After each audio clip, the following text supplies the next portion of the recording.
Nang tinanong ni Vice Ganda si Ann kung anong madalas na pinagtatalunan nila ni Erwan, ay natawa sila sa sagot nito.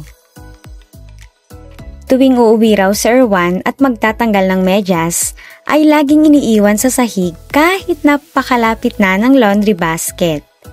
Pinapakita at tinuturo pa daw ni Ann kung paano ang paglagay sa basket, pero paulit-ulit pa rin iniiwan sa sahig.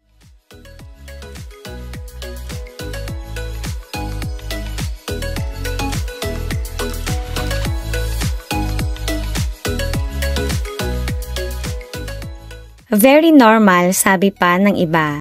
Hindi kasi porket artista ay hindi na nakakaranas ng ganitong mga maliliit na away pagdating sa mag-asawa. Karamihan sa mga misis ay relate sa sinabi ni Ann.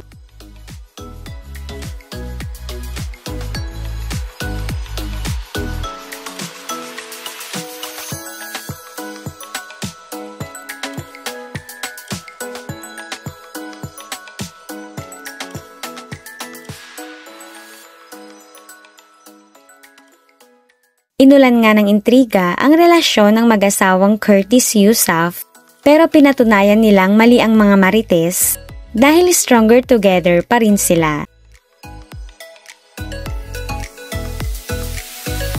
Pinagpiestahan sila dahil hindi na nila pinopost sa sariling social media ang isa't isa at laging si Dahlia lang ang laman ng kanilang post noong mga nakaraang linggo.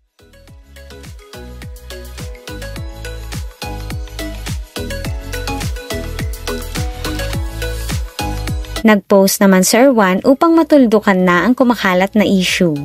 Hindi talaga nila nakasanayan ni Ann na mag-post ng mga pictures na lagi silang magkasama. Hindi katulad ng ibang celebrity couple. Kaya humupa na ang nababahang mga comments ng netizens dahil klaro na ang lahat.